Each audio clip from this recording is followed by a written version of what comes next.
Financier.com, bonjour Marc Fiorentino. Bonjour Stéphane. Le Fonds monétaire international qui propose donc de taxer l'épargne privée à hauteur de 10%. Boum, toute l'épargne, tous les ménages européens pour réduire l'endettement. Et le FMI a exprimé tout haut ce à quoi beaucoup réfléchissent depuis des mois, surtout en France.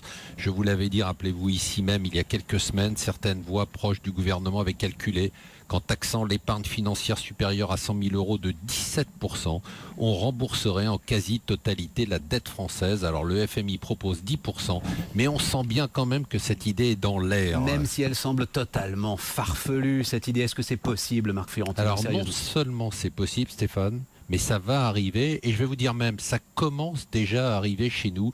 Difficile bien sûr pour le gouvernement aujourd'hui de taxer plus les revenus et les sociétés sans plomber définitivement l'économie. Il ne reste donc que ce magot colossal, ces 12 000 milliards d'euros d'épargne des ménages, cet argent dont beaucoup de socialistes comme Mitterrand en son temps pensent qu'il dort, ou pire, qu'il enrichit ceux qui dorment. Ça veut dire scénario à la chypriote, vous croyez? Boum, une confiscation là du jour au lendemain d'une partie de cette épargne? Alors pas du tout, je pense que ça sera beaucoup plus subtil que ça. Chaque année, les épargnants vont être ponctionnés 1% par-ci, 2% par-là, et le compte sera bon en 4 ou 5 ans. Malheureusement, contrairement à ce que dit le FMI, cet argent prélevé ne servira pas à rembourser la dette, mais à financer des nouvelles dépenses publiques. C'est ça.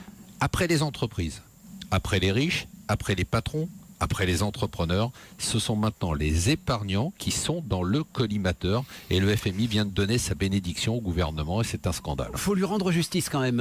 Juste un mot là-dessus, hein, Marc, parce qu'on a détaillé évidemment ce qu'ils disent, le FMI. Ils sont en fait d'accord avec vous, c'est-à-dire qu'ils disent attention, il faut s'assurer. C'est pour ça qu'ils veulent 10% d'un coup en une fois directement affecté à la dette. Mais même l'idée même de ponctionner l'épargne de ceux qui ont mis d'argent de côté, c'est quand même un scandale. Non, mais juste, voilà. Non. D'accord. Marc Fiorentino, monfinancier.com.